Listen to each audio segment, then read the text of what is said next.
Close చేస్తా. గంజాయి సాగు నిజంగా ఆపాలంటే 48 గంటలు ఆంధ్రప్రదేశ్ పోలీస్ కి మీరు అవకాశం ఇవ్వండి. 48 గంటల్లో ఆంధ్రప్రదేశ్ పోలీస్ దాన్ని కట్టుదిట్టం చేయకపోతే అడగండి ఎంత భయంకరంగా. 48 గంటలు అవకాశం ఇస్తే కట్టుదిట్టం చేస్తారంట. ఈ మహానుభావుడు ఇంకో మాట ఏమంటాడు, 48 గంటలు పోలీసులకు ఫ్రీ. మీ ఇప్పుడు ఫ్రీ హ్యాండ్ ఇవ్వటం లేదా పవన్ కళ్యాణ్ గారు, ఉప ముఖ్యమంత్రి గారు? 48 గంటలు పక్కన పెట్టండి, ఇంకో 2 నెలలు పోతే 28 నెలలు వస్తాయి. 48 గంటలు పోయింది, 4,800 గంటలు పోయింది, 48,000 గంటలు పోయింది. పోలీసులకు ఫ్రీ హ్యాండ్ ఇవ్వటం లేదేమో అనుకుంటున్నాను నేను. ఎందుకు ఇవ్వటం లేదు పోలీసులకు ఫ్రీ హ్యాండ్?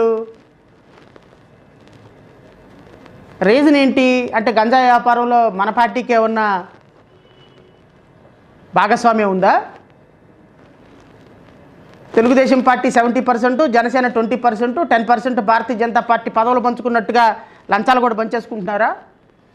ఎందుకు మీరు ఫ్రీ హ్యాండ్ ఇవ్వటంలా పోలీసులకి? హోమ్ మినిస్టర్ గారికి ఎందుకు ఫ్రీ హ్యాండ్ ఇవ్వటంలా? హోమ్ మినిస్టర్ గారు ఎందుకు ఫ్రీ హ్యాండ్ ఇవ్వటంలా?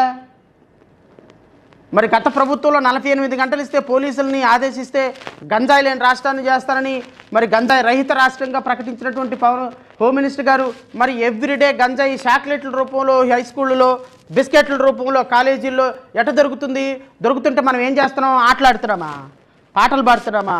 అసెంబ్లీలో చిందులు వేస్తున్నామా? ఒకళ్ళేమో డ్రామాలు, ఒకళ్ళేమో పాటలు, ఒకళ్ళేమో నాటకాలు, ఇంకొకళ్ళేమో నవ్వులు, ఇంకొకళ్ళేమో పువ్వులు, ఇంకొకళ్ళేమో వెటకారపు ఎక్స్ప్రెషన్స్. గాలికి వదిలేశారు రాష్ట్రాన్ని, అడ్మినిస్ట్రేషన్ గాలికి వదిలేశారు. గంజాయి పండుతుందో లేదో ఎవడికి తెలియదు, మా డబ్బులు మాకు వస్తే చాలు.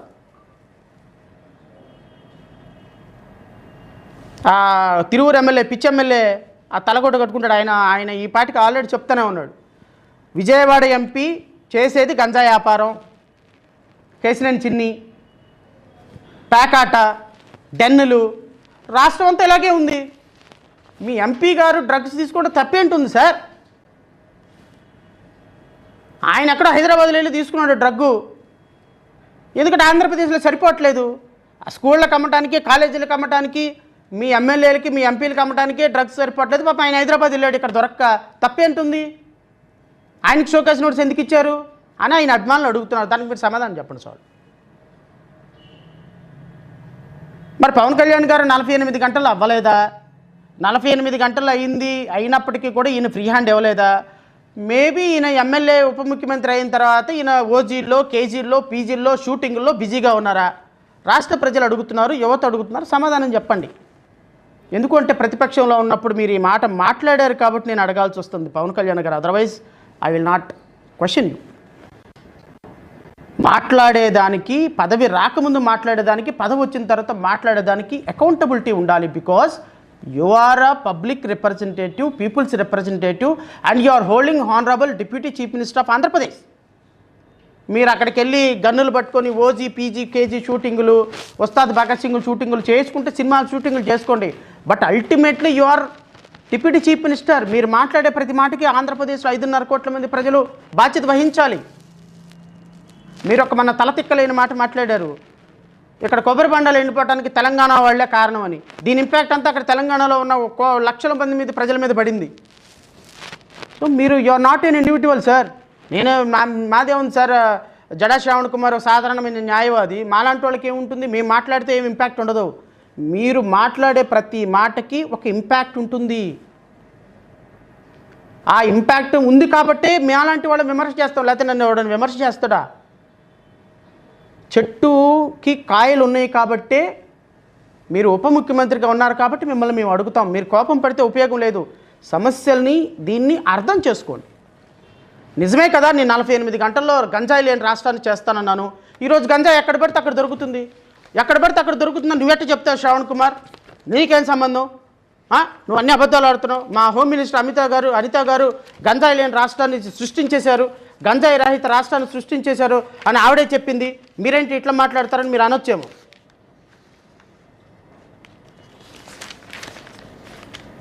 ఏం సార్ మీరు అనొచ్చేమో, నాకు తెలీదు. ఎందుకంటే గంజాయి లేని రాష్ట్రాన్ని సృష్టించామని చెప్పేసి మీరే చెప్తున్నారు కదా.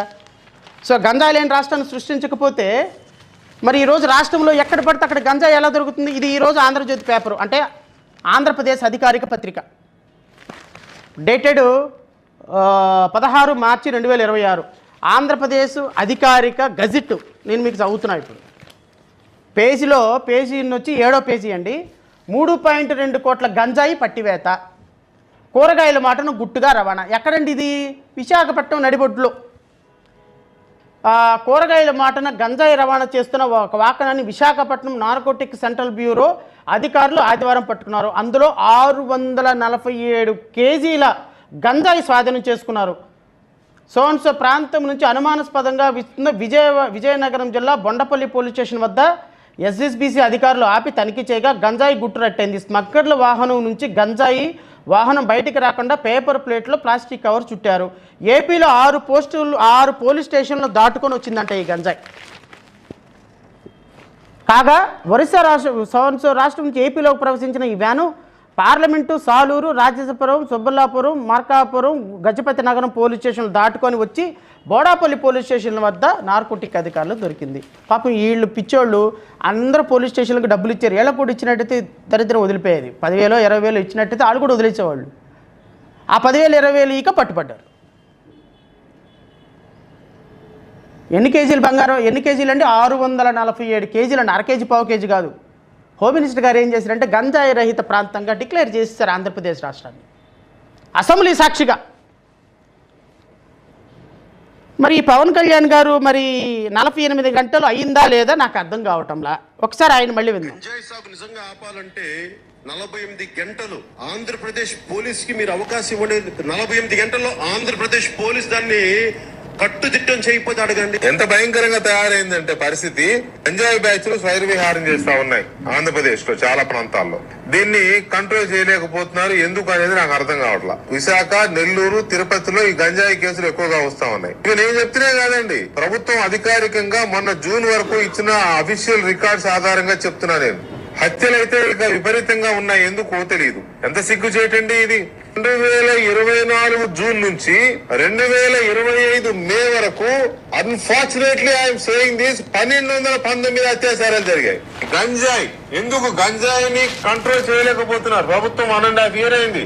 హత్యలు నెల్లూరు జిల్లాలో ఈ రకమైన హత్యాకాండ ఇంత ముందు ఎప్పుడు చూడలా. విపరీతమైన హత్య. ఈ డైలాగులు నాయ మాత్రం కాదండి. దయచేసి ప్రజలు తప్పుగా అర్థం చేసుకోవద్దు. మా ఆంధ్రప్రదేశ్ రాష్ట్ర అధికారిక పత్రిక, అధికారిక పుత్రిక ఏబిఎన్ ఛానల్లో వచ్చినటువంటి వార్తలు, ఈ ఛానల్లో వచ్చినటువంటి వార్తలు, ఈ ఛానల్లో వచ్చినటువంటి చదువుతున్నటువంటి న్యూస్ మాత్రమే నేను రాష్ట్ర ప్రజలకు వినిపిస్తున్నాను. ఈ న్యూస్ కూడా ఎప్పుడు కదండి, ఒక నెల రోజుల క్రితందే. 216 అత్యాచారాలంట గంజాయి మొత్తంలో జరిగింది. 216 అత్యాచారాలు. మా హోమ్ మినిస్టర్ గారు ఏం చేస్తున్నారు అంటే మా హోమ్ మినిస్టర్ గారు మీడియా సమావేశాలు పెట్టుకుంటున్నారు. చూడండి మా హోమ్ మినిస్టర్ గారు మీడియా సమావేశాలు. ఓన్లీ స్ట్రైక్, ఎట్టి పరిస్థితుల్లోని 3 నెలలు no safe games, only straight game. No safe games, only straight games. ఎట్టి పరిస్థితుల్లోని 3 నెలల్లో మార్పు తీసుకొస్తాం. 3 నెలలు టైం ఇచ్చా. 3 నెలల్లో ఎట్టి పరిస్థితుల్లోని వైజాగ్లో గంజాయి అన్నది ట్రాన్స్పోర్టేషన్ కానీ గంజాయి విచ్చలవిడితనం కానీ నేను తగ్గిస్తాం. నాకు చాలా కాన్ఫిడెన్స్ ఉంది. డెఫినెట్గా ఆ రకంగానే పనిచేస్తాం. No safe games. ఈ మహిళా హోమ్ మినిస్టర్ గారు ఆటల్లో ఫస్ట్, పాటల్లో ఫస్ట్, డ్యాన్స్లో ఫస్ట్, సింగింగ్లో ఫస్ట్, అభినయంలో ఫస్ట్, అడ్మినిస్ట్రేషన్లో లాస్ట్. ఈవిడ హోమ్ మినిస్టర్గా బాధ్యతలు స్వీకరించినప్పుడు మాట్లాడిన మాటలు ఇవి. 3 నెలల్లో గంజాయి లేని రాష్ట్రాన్ని తయారు చేస్తానని చెప్పి, గంజాయి రహిత రాష్ట్రంగా చేస్తాను అని చెప్పినటువంటి గౌరవ హోమ్ మినిస్టర్ గారు 24 నెలల తర్వాత 23 నెలల తర్వాత గంజాయి రాష్ట్రంగా తయారు చేసినటువంటి ఘనత మా హోమ్ మినిస్టర్ గారిది. అప్పుడన్నా గంజాయి ఎక్కడన్నా తాగాలి, కొనాలి అంటే పిల్లలు బయటికి వెళ్ళి సీక్రెట్గా తీసుకొచ్చుకునేవాళ్ళు. ఇది ఇప్పుడు ఓపెన్ మార్కెట్ అయిపోయింది గంజాయి.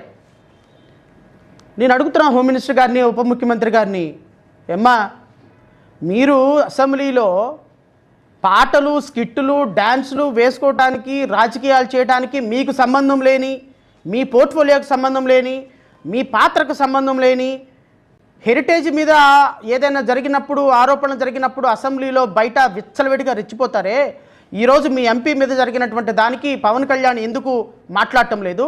ఉప ముఖ్యమంత్రి పవన్ కళ్యాణ్ ఎందుకు మాట్లాడటం లేదు? హోమ్ మినిస్టర్ మీరెందుకు మాట్లాడటం లేదు? మీరు గంజాయి తీసుకున్నటువంటి మీ ఎంపీని మీ పార్టీ నుంచి ఎందుకు బర్తరఫ్ చేయలేదు? ఎందుకు తెలుసా? మీ ఎంపీని తన భుజస్కంధాల మీద గెలిపించినటువంటి పవన్ కళ్యాణ్ దీనికి సమాధానం చెప్తేరాలి. ఎందుకు పవన్ కళ్యాణ్ సమాధానం చెప్తేరాలో కూడా నేను రాష్ట్ర ప్రజలకు వీడియో చూపిస్తాను. మహేష్ యాదవ్ గారిని మన ఏలూరు ఎంపీగా ముందుకు తీసుకెళ్తున్నాం, సైకిల్ గుర్తు మీద, తెలుగుదేశం పార్టీ మీద. వారిని గెలిపించమని ఎందుకు వచ్చానంటే మన భవిష్యత్తు కోసం, అది మన భవిష్యత్తు కోసం పవన్ కళ్యాణ్ గారు రికమెండ్ చేసినటువంటి ఎంపీ గారు ఈయన. మహేష్ యాదవ్ గారిని మన ఏలూరు ఎంపీగా ముందుకు తీసుకెళ్తున్నాం, సైకిల్ గుర్తు మీద, తెలుగుదేశం పార్టీ మీద. వారిని గెలిపించమని ఎందుకు వచ్చానంటే మన భవిష్యత్తు కోసం. కరెక్టే, మన భవిష్యత్తు కోసం మీరు రికమెండ్ చేసిన వాళ్ళంతా అరవ శ్రీధరు, ఆదిమూలం సురేష్, ఆదిమూలం ఆయన పేరేంటి? ఆదిమూలమే కదండి. ఆదిమూలం, సచ్చివీడు ఎమ్మెల్యే, అరవ శ్రీధరు, రైల్వే కోడూరు ఎమ్మెల్యే, ఈయన పుట్టా మహేష్, మీరు రికమెండ్ చేసిన వాళ్ళందరూ వీళ్ళే. అద్భుతమైనటువంటి క్యారెక్టర్లు. ఇంకో పేరు ఉంది, అది చెప్పలేను, ఎందుకంటే మీడియాలో రేపు ఎల్లుండో వస్తుంది కదా, అప్పుడే ప్రజలు తెలుసుకుంటారు అదేంటి అనేది. వరుసనే 20 మంది ఎమ్మెల్యేల జాతకాలు తొందరలో వస్తాయి, మొత్తం మీడియా మీదకి వస్తాయి, కంగారేం లేదు. నేను గౌరవ హోమ్ మినిస్టర్ గారిని, మంత్రి గారిని, ఉప ముఖ్యమంత్రి గారిని, కాబోయే ముఖ్యమంత్రి గారిని నారా లోకేష్ గారిని కూడా అడుగుతున్నా, మీ ఎమ్మెల్యేలు, మీ ఎంపీలు గంజాయిని ఒక ఆదాయ మార్గంగా చూస్తున్నారు అని మీకు తెలుసు, రాష్ట్ర ప్రజలకు తెలుసు. దయచేసి పిల్లల భవిష్యత్తుని నాశనం చేయొద్దు సార్. పిల్లల భవిష్యత్తుని నాశనం చేయొద్దు. నా దగ్గరకు ఒక తండ్రి వచ్చాడు. ఏంటయ్యా ఎందుకు వచ్చావంటే, సార్ మా అబ్బాయిని పోలీసులకు పెట్టించాలి సార్ అన్నాడు. పోలీసులకు పెట్టించాలి? అమ్మ నాన్న వచ్చారు నా దగ్గరికి 10 రోజుల క్రితం. పోలీసులకు పట్టించడం ఏంటి అండి అన్న. సార్ చెప్పుకుంటే సిగ్గుచేడు సార్, చాలా దారుణమైన పరిస్థితిలో ఉన్నాం సార్ మేమని. ఏంటన్నా? బీటెక్ చదువుతున్నాడు సార్ అబ్బాయి, గంజాయి అలవాటైంది సార్, ఎవ్రీడే నన్ను, మా ఆవిడ్ని, మా ఇంట్లో పాపని చిత్త కొట్టేసి ఇల్లు మొత్తం నాశనం చేసేస్తున్నాడు సార్, ఏం చేయాలో అర్థం కావట్లేదు. హాస్పిటల్లో పెడితేనేమో చచ్చిపోతాను అంటున్నాడు. ఇతన్ని మేము వెళ్ళి హాస్పిటల్లో జాయిన్ చేసే పరిస్థితి లేదు, డ్రగ్ అడిక్షన్ సెంటర్కి తీసుకెళ్ళినా కూడా నిలబట్టం లేదు. ఏదో పోలీసుల ద్వారా మెంటల్ హాస్పిటల్ విశాఖపట్నానికి పంపిస్తే పోలీసుల ద్వారా వెళ్తే ట్రీట్మెంట్ ఇస్తారు అంట. మా ప్రమేయం లేకుండా మేము పట్టిస్తే వాళ్ళని మమ్మల్ని చంపేస్తానంటున్నాడు. సంవత్సరం నుంచి ఆ పిల్లోడు డ్రగ్ ఎడిక్ట్ అయిపోయి మమ్మల్ని నరకం చూపించేస్తున్నాడు సార్ అని కాళ్ళు పట్టుకుని ఏడుస్తున్నారు. పోలీసుల ద్వారా తీసుకొని వెళ్ళిపోయి మెజిస్ట్రేట్ గారు ఒక ఆర్డర్ ఉంటుందండి, రిసెప్షన్, మెజిస్ట్రేట్ గారు రాసి మెంటల్ అండ్ హెల్త్ హాస్పిటల్కి విశాఖపట్నం రికమెండ్ చేస్తే అతనికి అక్కడ ట్రీట్మెంట్ ఇస్తారు. మెజిస్ట్రేట్ ద్వారా వెళితే ప్రాపర్ ట్రీట్మెంట్ ఉంటుంది. అది ఒక్కసారి చేసి పెట్టండి, మాకు ఎట్లా తెలియదని అడుగుతున్నారు. ఎందుకంటే ఇలా అలవాటైందంటే మా అబ్బాయే కాదు సార్, అందరు ఇలాగే తయారైనారు సార్ మా ఏరియాలో అని. గంజాయి బ్యాచ్ స్వైర విహారం చేస్తున్నారు విజయవాడలో. ఎక్కడున్నారయ్యా ఉప ముఖ్యమంత్రి గారు అంటే షూటింగ్లో ఉన్నారు. ఆయన ఉత్సాద్ భగత్ సింగ్ షూటింగ్లో కూర్చొని ఉన్నారు. హోమ్ మినిస్టర్ గారు ఎక్కడున్నారా అంటే మున్సిపల్ స్టేడియంలో, విజయవాడ ఆడిటోరియంలో స్కిట్లు వేసుకుంటూ ఉన్నారు. పేపర్ల ముందుకొచ్చి, టీవీల ముందుకొచ్చి గంజాయి రహిత రాష్ట్రంగా ప్రజాప్రతినిధులు పెట్టి లక్షల రూపాయలు ఖర్చు పెట్టి గంజాయి లేని రాష్ట్రాన్ని మేము సృష్టిస్తామని చెప్పేసి లక్షల రూపాయలు ఖర్చు పెట్టి ప్రచారంగా చేస్తుంటే మీ ఎమ్మెల్యేలు, మీ ఎంపీలు ఏం చేస్తున్నారంటే గంజాయి అమ్మి, మద్యం అమ్మి, మైనింగ్ వ్యాపారంలో సాయంత్రానికి ఎంత డబ్బులు వచ్చినాయని దోచుకుంటుంటే మీ ఎమ్మెల్యేలు, మీ ఎంపీల మీద ఒక్క యాక్షన్ లేకపోగా మీరు రాష్ట్ర ప్రజల యొక్క భవిష్యత్తుతోటి, పిల్లల యొక్క ఆరోగ్యాలతోటి ఆడుకుంటున్నందుక మీకు 164 సీట్లు ఇచ్చింది. నేను హోమ్ మినిస్టర్ గారిని అడుగుతున్నా, నారా లోకేష్ గారిని అడుగుతున్నా, రేపు మీరు ముఖ్యమంత్రి పదవి చేపట్టాలనుకుంటుంది ఇలాంటి పనులు చేశా? మీ ఆర్థిక మూలాలను సమకూర్చుకోవడానికి పిల్లల ఆరోగ్యాన్ని మీరు పణంగా పెడతారా? ఎన్ని లక్షల మంది తల్లిదండ్రులు వాళ్ళ బిడ్డల భవిష్యత్తు కోల్పోతున్నావు మీకు అర్థం కావటం లేదా? వాళ్ళ ఉసిరు మీకు తగలదా? రాజకీయాలకు దేవుని వాడతారు, ఆర్థిక ఇబ్బందులకు భూములు అమ్మేస్తారు, డబ్బులు మీ ఎమ్మెల్యేలు మీ ఎంపీలు డబ్బులు సంపాదించుకోవడానికి పిల్లలకి గంజాయి అలవాటు చేసి మత్తు మందులు అలవాటు చేసి తద్వారా రాష్ట్రాన్ని కోట్ల రూపాయలు కొల్లగొడుతున్నారు. ఎక్కడికి వెళ్తుంది సార్ అడ్మినిస్ట్రేషన్ రాష్ట్రంలో? ఇది మీరు పరిపాలించేటువంటి పద్ధతి. మీకు 164 సీట్లు దీనికోసమైనా ఇచ్చింది అని రాష్ట్ర ప్రజలు అడుగుతున్నారు. రాష్ట్ర ప్రజలకు సమాధానం చెప్పండి సార్. రాష్ట్ర ప్రజల భవిష్యత్తు, పిల్లల భవిష్యత్తుతోటి గంజాయి వ్యాపారం చేసుకుని నేను మా పార్టీ స్పష్టమైన ఎలిగేషన్ చేస్తుంది. రాష్ట్రంలో పండే ప్రతి కేజీ గంజాయి ఎమ్మెల్యే ఎంపీ